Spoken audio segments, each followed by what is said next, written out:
Um, hey guys, we want to welcome Keith Cooper from Blerdish, a podcast that has been on the air for 4 years, raising up the community, highlighting and being the superhero of underrepresented creators and artists. Keith Cooper, what's up, man? How you doing? Thanks for being on the show. Oh, thank y'all for having me. It's great to be here. So we want to say thanks again, once again, for being on the Zach and Max show.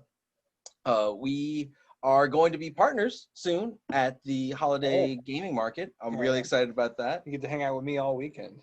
Oh, Aren't you awesome. excited? He looks so excited.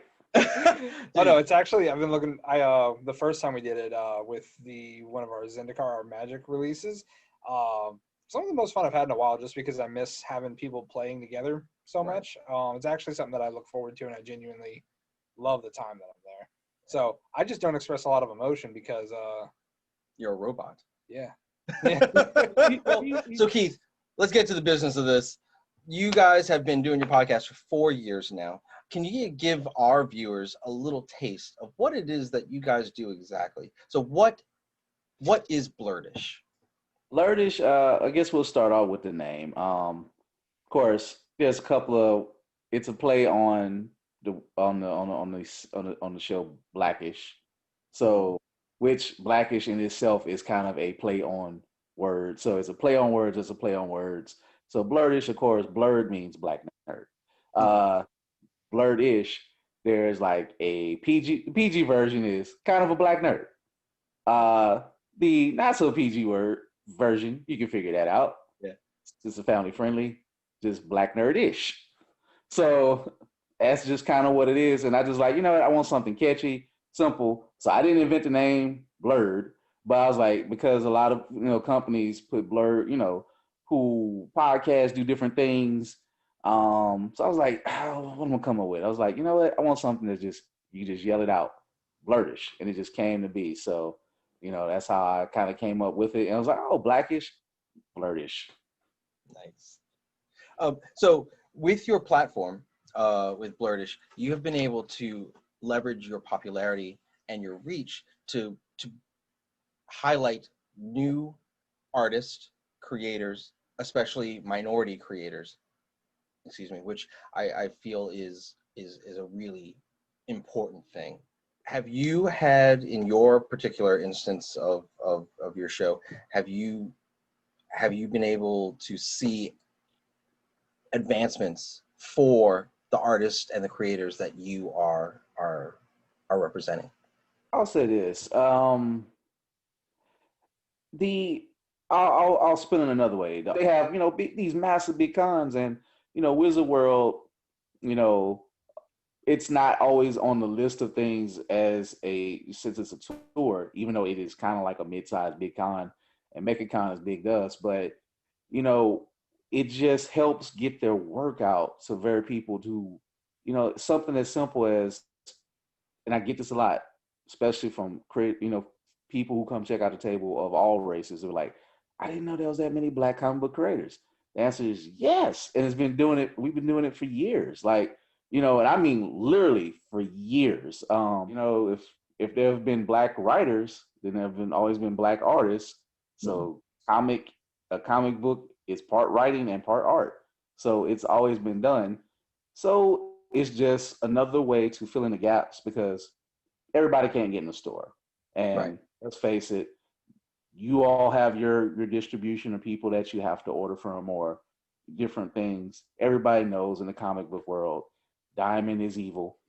They're just there.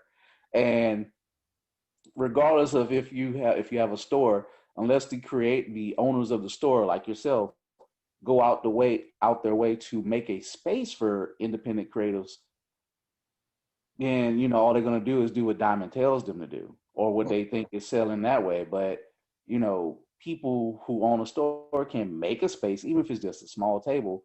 But I kind of have made that my whole thing, and I guess I'm gonna cross-reference one artist. His name is Jason Reeves. He was the first person to come up to me and be like, hey, would you sell my comic book? And I'm gonna take it back a little bit further how that happened. Like, there's a really long story to this, but I'm gonna make this simple. like how one thing really leads to another, leads to another, leads to another.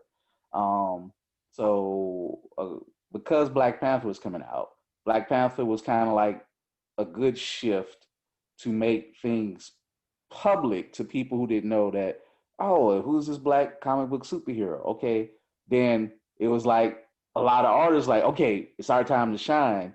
We can make, raise our profile and get people to know that, hey, we do exist. We work for Marvel, we work for DC. We have our own companies. We work for Image. We've done all these things. We've done zines. We've done podcasts. We've done all this nerdy stuff, this artistic stuff. It is there for you to find it. So first, we made a comic book con. I'm a part of the committee. Shout out to my committee if you see this. And the theme was Welcome to Wakanda. So one of the people that I just reached out to, like, long story short, he did my podcast. He loved it. He's actually from New Orleans. Jason Reeves of 133 Yard, lives in Los Angeles, unfortunately due to Katrina. And then he came down, had a great time at the con, and then he just like, hey, want to sell my book? And I literally said, this is what I said. Are you sure? I'm like, you really want me to sell your book? Like, people don't buy comics. I'm like, I read them. I'm like, are you sure, man? I'm like, I'm just gonna do a pop-up with comic books. I said, and I was like, well, since he's his own printer, I said, since you have them, I'll give it a shot. And I've been doing the selling part for 3 years straight. I guess seeing the moment, seeing where you can get visibility to bring consciousness to people. Mm-hmm. And honestly, doing the table, it's beautiful when you see people like eyes light up and they see it and they're like, oh my God, I didn't know this exists. And like I say, people of all races see that and like, I like this because I actually have a lot of books that have a lot of women creators and women leads, mm-hmm. So it's all type of things going on. So, and it's not necessarily planned. I will get this one book. I did say that for one book and it took me a year to get it. And it's become like the hottest selling book I have. And it's called Harriet Tubman Demon Slayer. And lo and behold, you were looking at that one. I saw the cover on that one, yeah. And to show you how things are created, we actually interviewed that person like long time, like early on.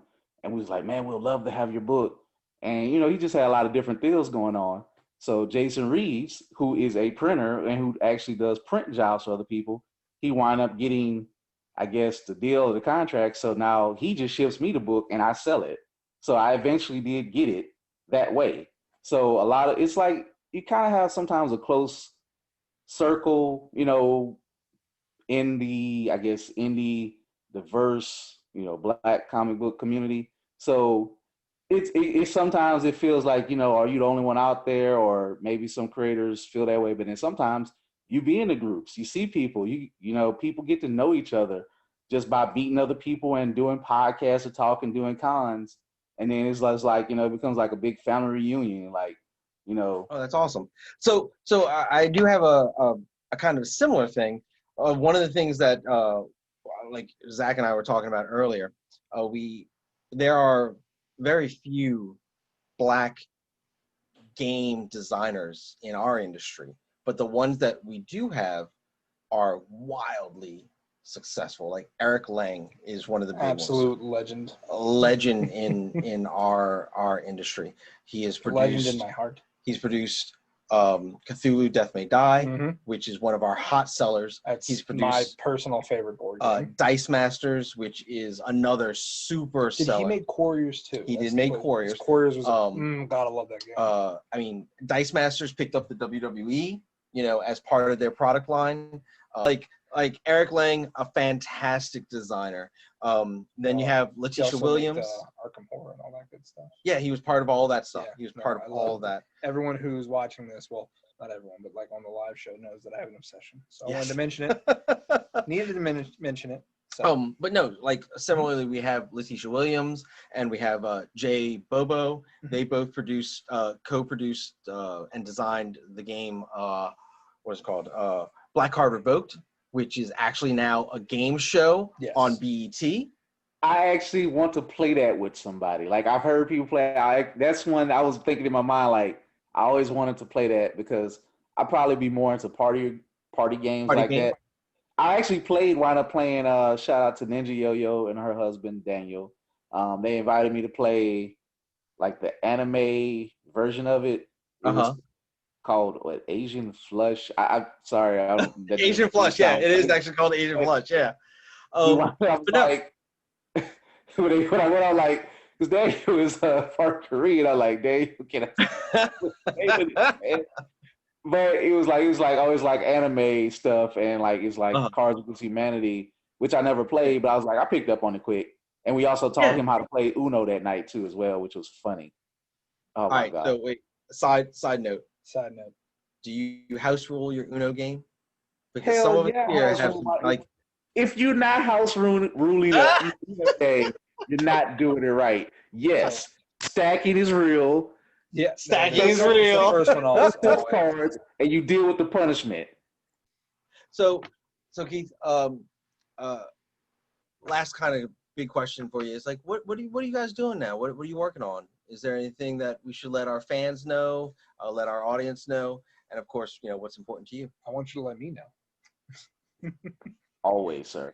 But I guess more podcasts, of course. We got one coming up. I actually on Veterans Day, I went to see some friends of mine, the Yokai Den. They're actually a husband and wife team who served in the army, but they're big anime nuts, weebs, if you will, or I don't know if I can say weeaboos, but otakus. But I'm messing around.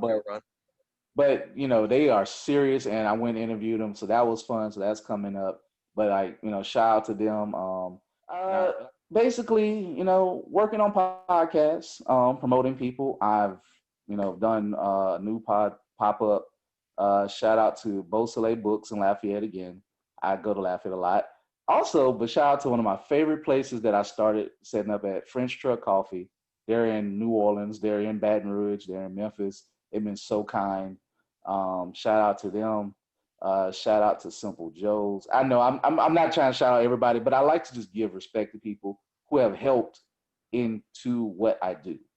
And I've been trying to bounce around different parts of the city because that's important to to actually bring the art to diverse areas where there isn't a comic book store. I'm always doing pop-ups, more podcasts. I will be doing your event soon.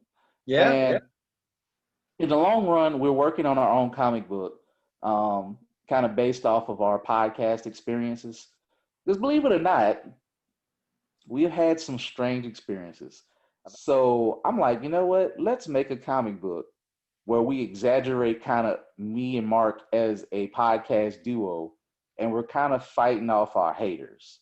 So it's going to be kind of us versus the organization of Nah. Perfect. And nefarious, annoying haters. Fair. So it's like I wear many hats: podcasting, salesman, writer. I finally accepted the writer term. I don't feel like I deserve the writer term because I'm just making up some goofy stuff. But what's so cool That's is where the best stories come from, is the goofy stuff. So absolutely. like my creative friends is like, hey man, you're a writer. Yeah. It's like, if you write something and people buy it, you're a writer. Hey. Well, Keith Cooper, once again, we want to say thank you so much for being on our show. We really appreciate you taking the time out of your day and kind of chatting with us. We would like to make sure that all of our viewers check out Keith and his partner's podcast, and that web address will be here, somewhere's in here. And then, of course, Lefty, make him look like an idiot. Put it over there. Don't make me look like an idiot again. And then, of course, don't forget, please check out Blerdish at the Holiday Gamer Market. It'll be at the Rivertown Kenner Theater. The address will be here. Put it over his face like a Sensi bar. Here. But Keith and his partner will hang out with us over at the Rivertown Kenner Theater. We're going to have a good time. We're going to get sugar drunk, milkshake wasted. We're going to eat some really fine foods. And Shout out to Lazy Nerd Designs will be joining me. Like he's another otaku gamer Twitch affiliate. Check him out. We've been table mates. You may not see Mark. I might have to put Mark on video. And just shout out to my friend. He did contract COVID early this year. He beat it. You know, so he might not be so open to some spots. So it just depends. But no. You know, Once again, Keith, thank you so much for being on our show. We really appreciate you taking the time out of your day to do it. And we're looking forward to meeting you in person at the Holiday Gaming Market. So thank you. Yeah, what are we, 2 weeks out? 2 weeks out, December 4th, 5th, and 6th. Like, comment, subscribe. 4th, and 5th, 6th. Of course, what is it, Zach? Mark your calendars. Oh, what? The Don't forget to ring that bell. ring the calendar's bell. Like it. Thank you, brother. We really appreciate you being on. Thank you.